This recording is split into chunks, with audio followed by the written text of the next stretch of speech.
Ladies and gentlemen, and welcome to this episode of the Dan Dawson Show.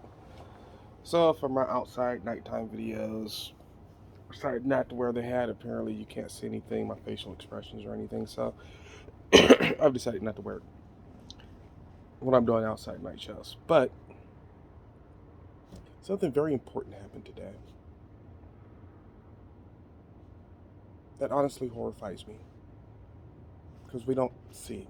See, humans always go back to their base instincts, their animal reactions, right? All the time. It happens. I'm guilty of it myself. I think we all are, right? Um, my niece was at a basketball game in Thrall, Texas. And apparently, the crowd and the other team felt like hurling the N word at her. Now, of course, my family did not go. Thrall is an hour and 20 minutes away from me. Plus, I didn't know about the game. I might have went. Who knows? The that would have been a very volatile situation. But it just got me to thinking the overall scope. Here we are as Americans. It's Americans. Well, Texans and Americans. Still divided by color, still divided by race. White white people hate black people. Black people hate Asians. Asians hate Middle Easterners. Middle Easterners hate whites. Meanwhile, our cities are burning. They're having your little girls use bathrooms with adolescent boys whose hormones are running wild.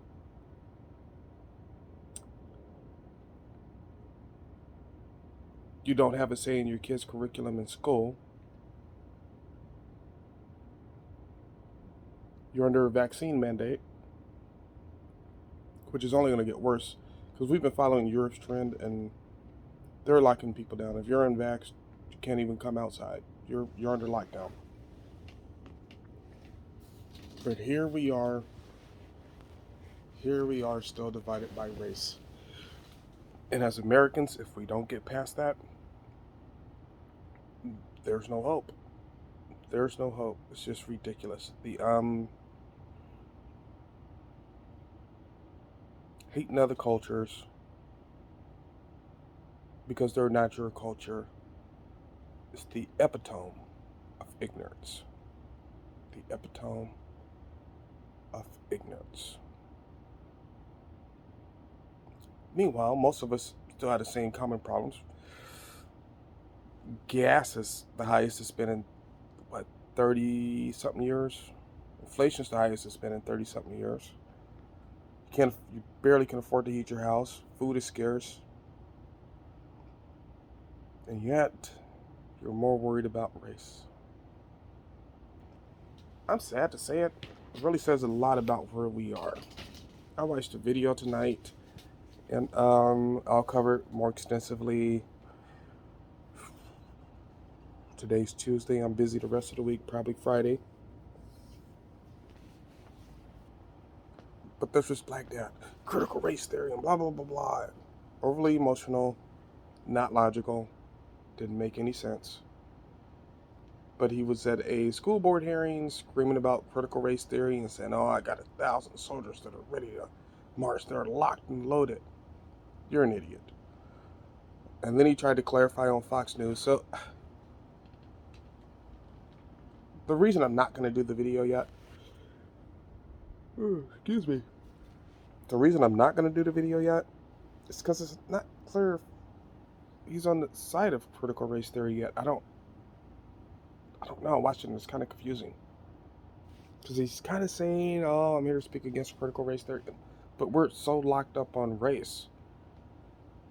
We were so locked, and you go back through history. This was a common thing. It was a common thing going all the way back to Sparta, ancient Egypt. People get locked up on race and culture, and ignored the true big things.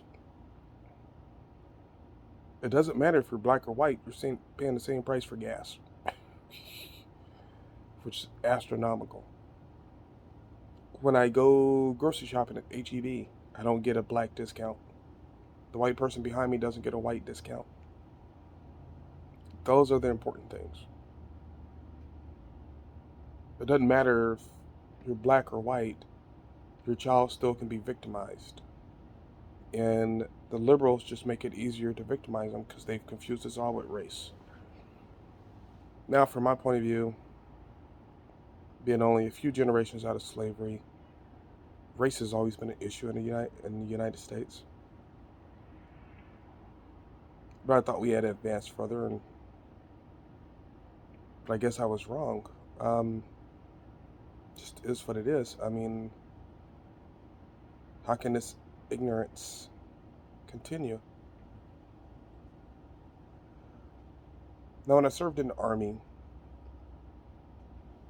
and even when I did firearms training, and everything in between, I have white guys I call brothers. James Bentley is one of those guys. That's my brother. You know, if he called me today, Dan, me and the wife or kids are coming to Texas. We need a place to crash. Come on, bro. That's my brother. Craig Forehand. That's my brother. You know, I'd do anything for those guys. Kelly, my brother. They're all white. But I guess the military and being in dangerous places teaches you things that living the fat life and never having to put yourself in a dangerous situation. And this is going to go off on the Few Good Men, the trial scene. To put your life in another man's hands means a whole different thing. And we have to get to that point because your life now is, you're going to have to put it in somebody else's hands. You can't fight critical race theory by yourself. You can't fight vaccine mandates by yourself. You can't fight inflation by yourself. It's time to learn to trust each other, regardless of race or culture. A good person's a good person. I've always said that. But no, that just really kind of got me thinking, like, where are we?